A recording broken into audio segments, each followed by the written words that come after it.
Dolphins fans, you should be excited by what these two could potentially be as a duo, but what Jaylen Waddle specifically said about numero uno, Tua Tagovailoa. I am Nic Rohloff. This is Dolphins Today by Chat Sports. And when you think about these two, you were thinking about the future of the Dolphins, or at least hopefully, right? Like, Tua is in that 26, 27 age range. Jaylen Waddle is in that 26 age range. And you are hopefully going to have that be your QB1 wide receiver one connection. And both of them had a pretty down 2024 season after having really, really good 2023 seasons. And in Jaylen Waddle's case, being really, really solid for the entire part of his career. And I can't wait to talk about what Waddle had to say. But I do want to spread the message of Dolphins Today here and get our videos out to more people. So could you help us out by sharing the show? You can do it by posting on Facebook, text it to a friend, Twitter. If you click on post it out to Twitter, you can tag me at Nic_Rohloff. First 5 people to share this video on Twitter and tag me, going to shout out on a show in the next couple of days. But I do want to talk about how Jaylen Waddle sung the praise of our QB1, Tua Tagovailoa. And I know some Dolphins fans feel a certain type of way on Tua. I get it. There's been a lot of things not to like. But when your wide receiver one feels that good about Tua, your supposed QB1, you just got to be excited and happy about that. Waddle specifically said on Tua that he's just excited to play, man. I think all of us are. He looks confident, coming out with a different swag. He's got dye in his hair and some other stuff. He looks like he's just eager to play, man. And that's music to my ears because this is a massive year for Tua. It is. And I feel like I said that last year, but it really wasn't. And maybe I did say it, maybe I didn't say it. I'm having a hard time remembering right now. But like, I think I said it was important last year because it's like first year of his, after he got extended, you want to ball out and show that it was worth it.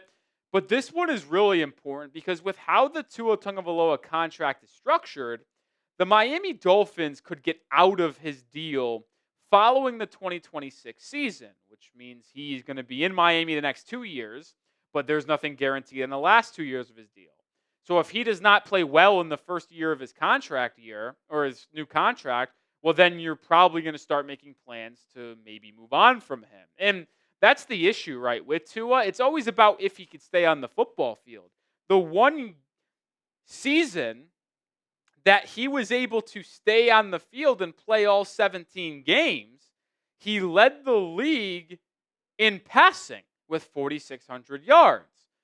And it's just like, all right, we have a guy that completed 69% of his passes, threw for 4,600 yards, and helped the Dolphins win double-digit games and get to a playoff spot. That is extension worthy. But being hurt all the time and having a down year in 2024, well, that makes a lot of Dolphins fans get nervous of Tua's future in the 305. And it's like, to me, I am more or less concerned about his ability to stay on the football field because when you're talking about investing into a quarterback long term, like you are more or less just hoping they're on the field. Like if they're on the field and terrible, at least you know what you have, right? And you could say, all right, that was a bad investment. We clearly missed that, evaluated this player. But if he can't stay, it's like, what if? And here's the thing, and here's another if. If Tua can't play 15 games or more this season, so he misses 3 games or more, I'll allow 2 games missed. I'll allow 2. He misses 3 or more.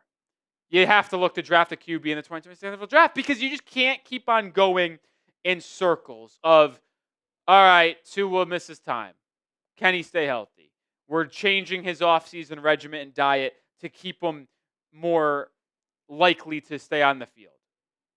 And like I mentioned, because you can get out of that contract in after 2026, if he misses time, draft a QB, have that drafted QB sit behind Tua for a year, then you can have that drafted QB be ready to roll in 2027, and Tua is no longer your QB1. That's why it gives you flexibility. And if Tua doesn't prove that he can be your QB1 this year, Miami's probably going to start making the necessary moves to find a new QB1 of the future. So what is your confidence level in Tua for the 2025 campaign? Scale 1 to 10, pin comment on today's show, so let me know.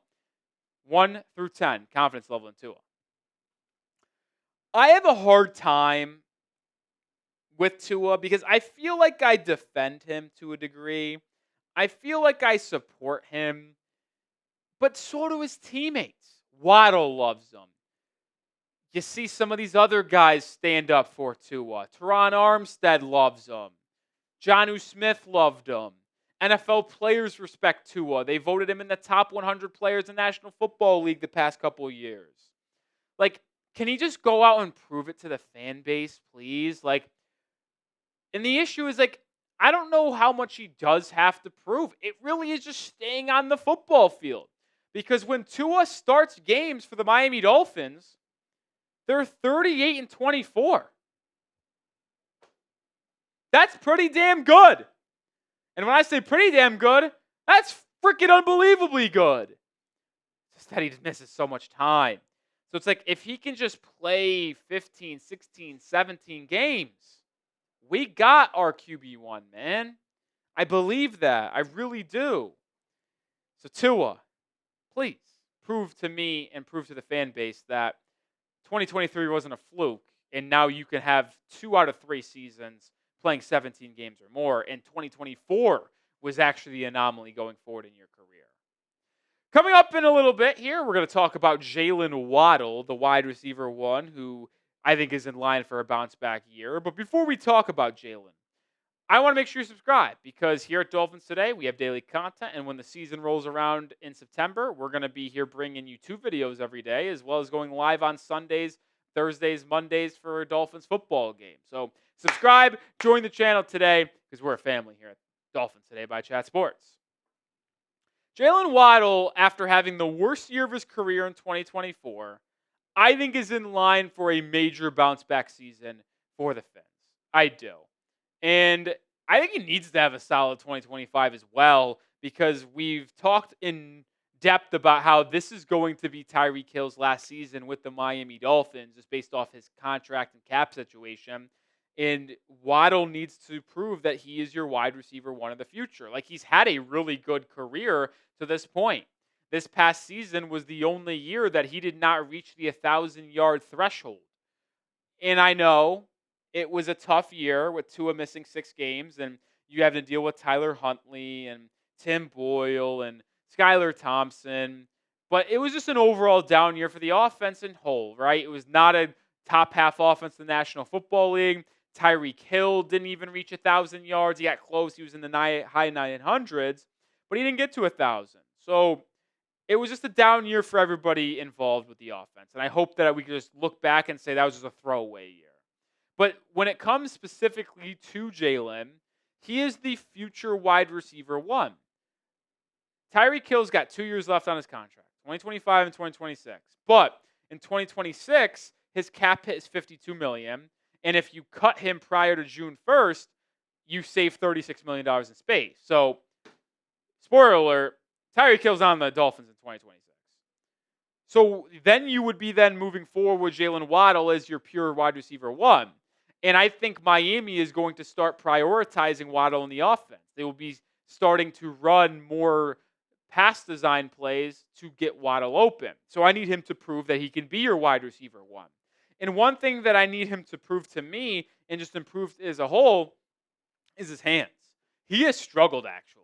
And despite having good production, he has had a lot of drop issues.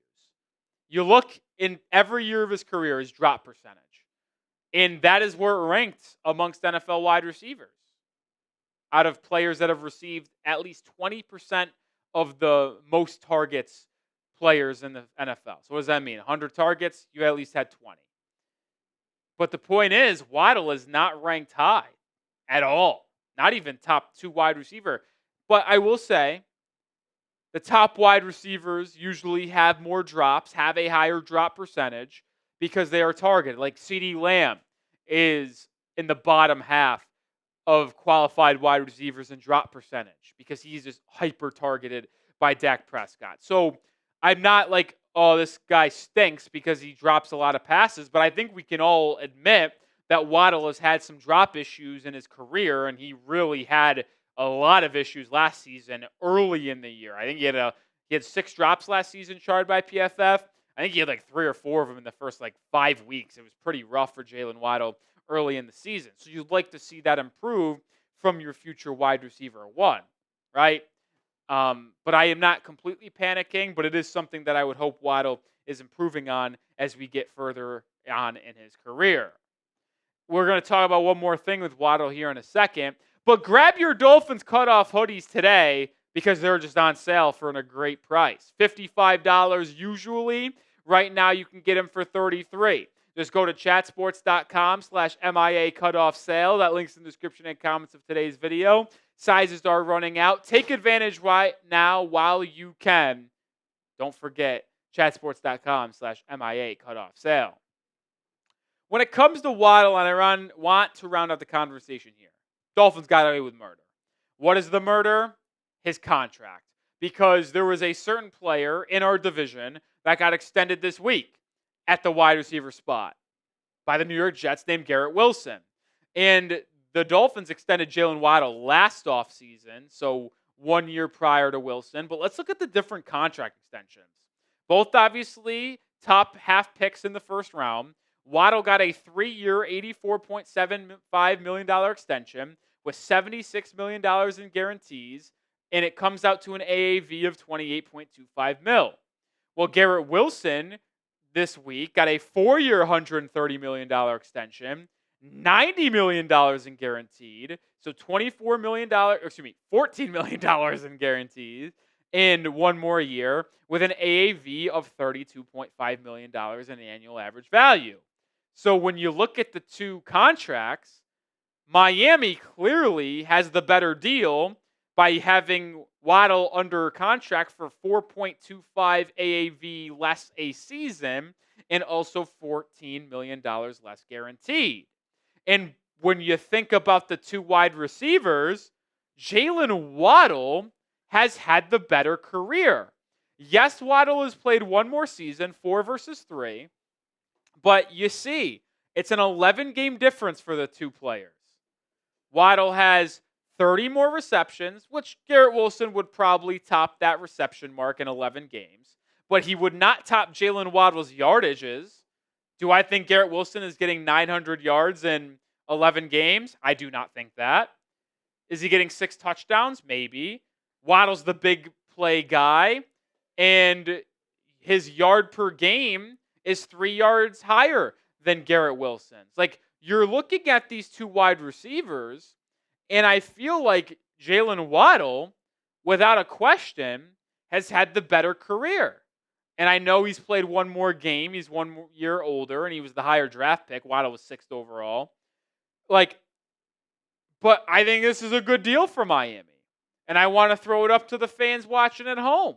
Who's the better wide receiver? Jaylen Waddle or Garrett Wilson? Type JW for our guy. Type GW if you think it's Garrett Wilson. Let me know your thoughts down in the comment section.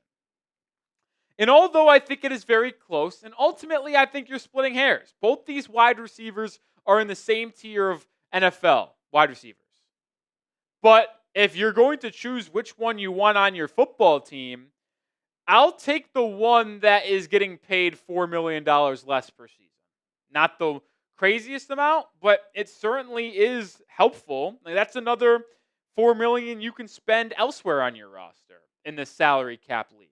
Like, that's a rare win for your GM, Chris Grier, extending Jaylen Waddle a year early. Now, who knows what Waddle would have been paid if they did not extend him, because he did have a down-ish season last year, but he still would have commanded close to $30 million. You saw what DK Metcalf got. You see what Garrett Wilson got. You see what Chris Godwin was getting offered by teams in free agency. What Mike Evans got. Terry McLaurin wants. Like, getting Waddle early extended was a good move by Grier at that price point, because if you waited, you might have had to pay him what Garrett Wilson just got paid from the Jets. So that's a very rare and good win for Chris Grier and the Dolphins to get Waddle on that extension when they did. That'll do it for this episode of Dolphins Today. If you made it through the entire show and not subscribed, what are you waiting for? You like what we're bringing to the table, at least to some degree. So if you're someone who's a Dolphins fan and wants daily Dolphins coverage, join the channel today.